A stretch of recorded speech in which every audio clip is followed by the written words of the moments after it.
bahagia pasti tidak ingin dilupakan begitu saja. Kita sering mengabadikannya ke dalam sebuah foto. Namun bagaimana jika foto yang mengabadikan momen bahagia itu juga mengingatkan kita pada sebuah peristiwa mengerikan? Inilah 7 kisah mengerikan di balik foto bahagia.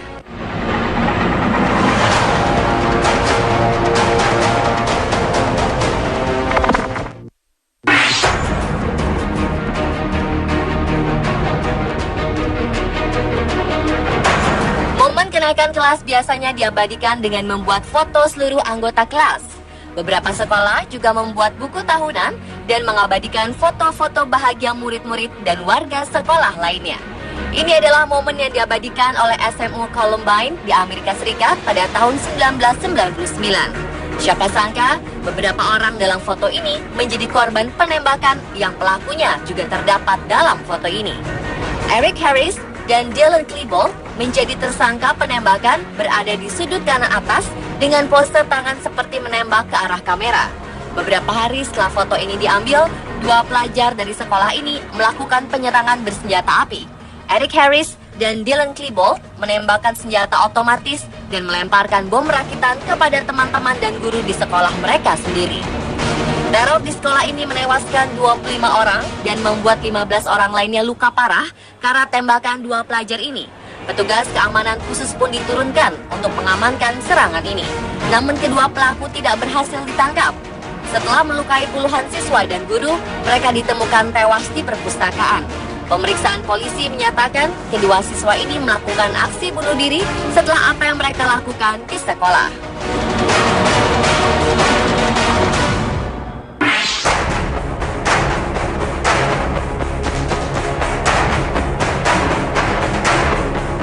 Foto selanjutnya diambil ketika seorang remaja mengadakan pesta meriah di rumahnya pada 16 Juli 2011. Semua teman-temannya diundang ke pesta itu. Namun ada beberapa teman Taylor Hadley, sang tuan rumah pesta, yang heran dengan keanehan ini. Pasalnya, mereka tahu betul kalau orang tua Taylor terkenal galak. Namanya remaja, kecurigaan itu tidak menjadi masalah buat mereka. Dengan gembira, remaja seumuran Taylor berbondong-bondong datang. Taylor tidak punya banyak sahabat, namun ada kurang lebih 60 orang yang datang memenuhi undangan Taylor yang disebar di akun Facebooknya. Ketika mereka berpesta, orang tua Taylor tidak ada di rumah. Taylor mengaku bahwa orang tuanya sedang berpesta keluar kota. Pesta di rumah Taylor sangat meriah dan berlangsung hingga lewat dini hari.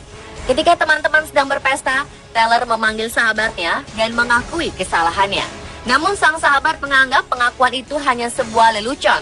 Sampai akhirnya Taylor menunjukkan kamar tempat jasad orang tuanya disimpan. Taylor pun dilaporkan ke polisi dan mendapat hukuman setara dengan orang dewasa.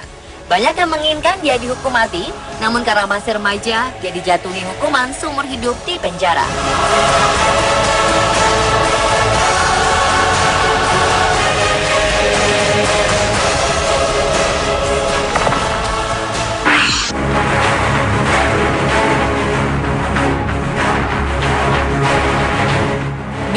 November 1963 merupakan momen yang mengerikan bagi warga Amerika Serikat.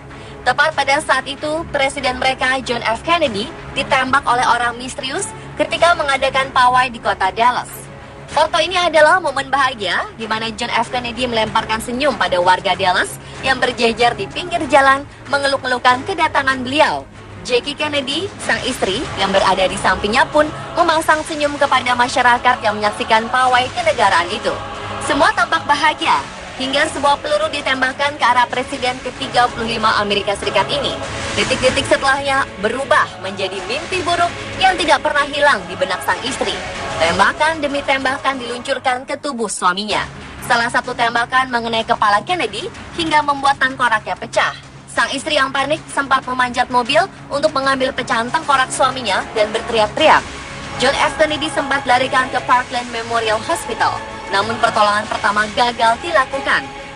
Pihak rumah sakit secara resmi menyatakan bahwa Presiden Amerika Serikat telah tewas akibat penembakan tersebut.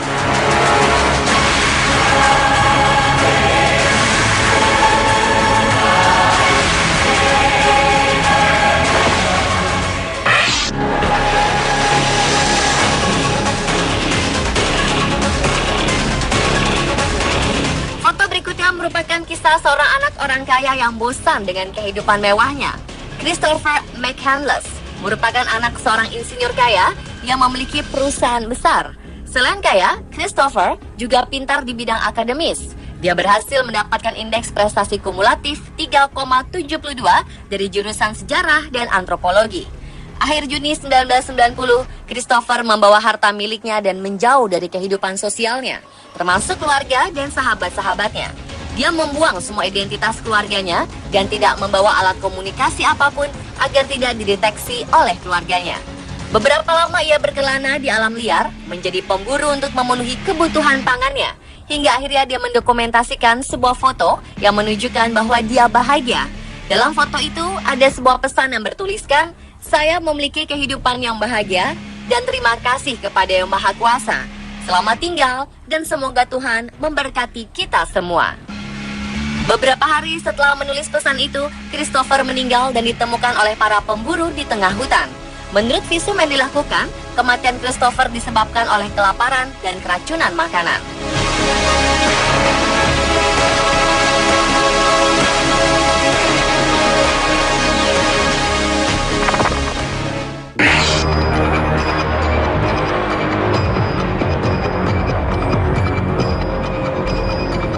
Sekilas foto ini terlihat menakjubkan. Seseorang bisa menangkap momen orang yang sedang melayang di atas gedung tinggi. Orang di dalam gambar juga menunjukkan wajah cerianya ketika melakukan aksi yang indah ini. Namun siapa sangka foto yang indah ini merupakan foto terakhir Pavel Kashin, seorang atlet freerunner dari Rusia. Pavel merupakan freerunner yang sangat berbakat.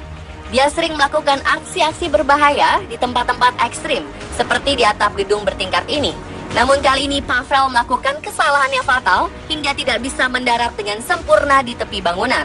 Sesaat setelah foto ini terekam, Pavel jatuh dari gedung berlantai 16 itu. Atlet berbakat ini pun harus membayar nyawanya sendiri untuk gambar yang indah ini.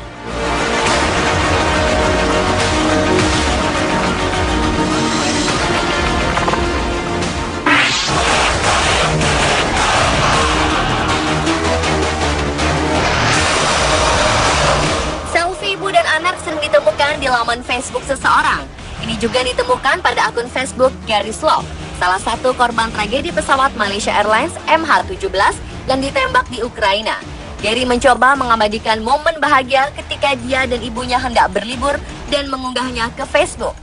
Tragisnya, beberapa saat setelah selfie itu diposting ke media sosial, anak dan ibu ini tewas bersama 296 penumpang dan awak pesawat naas ini. Foto ini menjadi foto terakhir Gary dan ibunya, Petra Slough.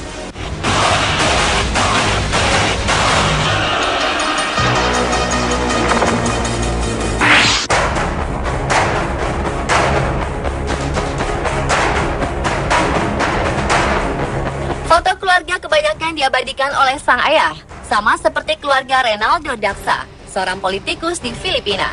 Malam yang bahagia dilalui bersama keluarga selalu diabadikan oleh sebuah foto. Namun foto ini merupakan karya Renaldo Daksa yang terakhir bagi keluarganya. Sebagai seorang politikus, pasti ada saja yang tidak menyukainya dan menginginkan kematiannya. Malam di mana dia menghabiskan waktu dengan keluarganya menjadi malam teror bagi anak dan istrinya. Renaldo ditembak tepat di bagian dada ketika dia sedang mengabadikan wajah keluarganya. Hasilnya sang pelaku terekam dalam foto yang menggambarkan senyum 3 wanita. Seorang pria terlihat menoleh ke arah pelaku ketika foto diambil. Renaldo sempat dilarikan ke rumah sakit untuk mendapatkan pertolongan. Namun dia menghembuskan nafas di perjalanan ke rumah sakit. Itulah pemirsa, 7 kisah mengerikan di balik foto bahagia versi on the spot. Momen bahagia tetap menjadi memori indah bagi yang melihatnya. Namun yang mengalami tragedi, peristiwa itu tetap menjadi mimpi buruk yang mengganggu tidur.